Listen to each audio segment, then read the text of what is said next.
नमस्कार महाराष्ट्र, मी रुपाली तुम्हा सर्वांचं पुन्हा एकदा मनापासून स्वागत करते रूप्स किचन रेसिपीजमध्ये। तर आज मी तुमच्यासोबत शेअर करणार आहे झटपट बनणारी आणि 1 महिनाभर टिकणारी खमंग अशी जवसाची चटणी। खूप झटपट बनते आणि खूप चविष्ट खमंग असते। तर ही रेसिपी तुम्हाला आवडली तर नक्की लाईक करा, चॅनलला सबस्क्राईब केलं नसेल तर सबस्क्राईब करा आणि बेल बटन प्रेस करा। सुरुवात करूया आजच्या रेसिपीला। तर जवसाची चटणी बनवण्यासाठी इथे मी अर्धा कप जवस घेतलेलं आहे। तर चांगल्या प्रकारे आपल्याला ते निवडून घ्यायचे आणि मंद आचेवरती आपल्याला हे जवस चांगल्या प्रकारे भाजून घ्यायचे। तर जवस जे आहे ते आपल्याला मंद आचेवर याच्यासाठी भाजायचं आहे की जवस हे पटकन भाजलं जातं आणि लगेच जळायला लागतं, त्यासाठीच आपल्याला मंद आचेवरती हे भाजून घ्यायचे।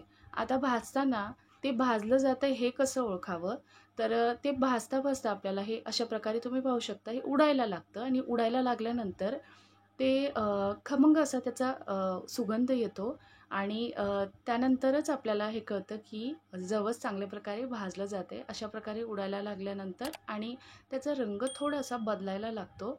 तर रंग बदलायला लागला की समजायचं जवस जे आहे ते भाजायला लागले। तर चांगल्या प्रकारे मंद आचेवरतीच आपण हे जवस भाजून घेतलेलं आहे आणि आता हे एका प्लेटमध्ये काढून घेऊया आणि थंड होण्यासाठी ठेवून देऊया।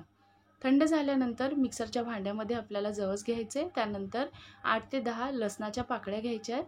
त्यानंतर मी इथे घेतलं आहे 1 चमचा लाल तिखट आणि अर्धा चमचा जिरं। लाल तिखट जे आहे ते तुम्ही तिखटच्या अनुसार कमी जास्त करू शकता। त्यानंतर मी यामध्ये घालते चवीनुसार मीठ।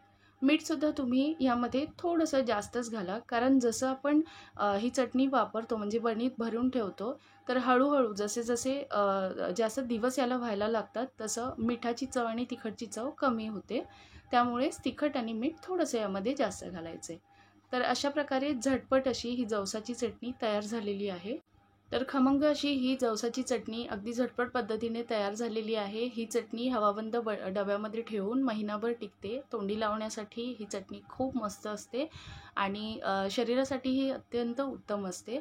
तर तुम्हीसुद्धा ही रेसिपी नक्की ट्राय करा आणि तुमच्या प्रतिक्रिया मला कमेंटद्वारे जरूर कळवा। रेसिपी आवडली असेल तर लाईक, शेअर आणि सबस्क्राईब करायला विसरू नका। पुन्हा भेटूया अशाच एका छान सोप्या रेसिपीसोबत। तोपर्यंत छान राहा, छान खा, काळजी घ्या। जय हिंद, जय महाराष्ट्र।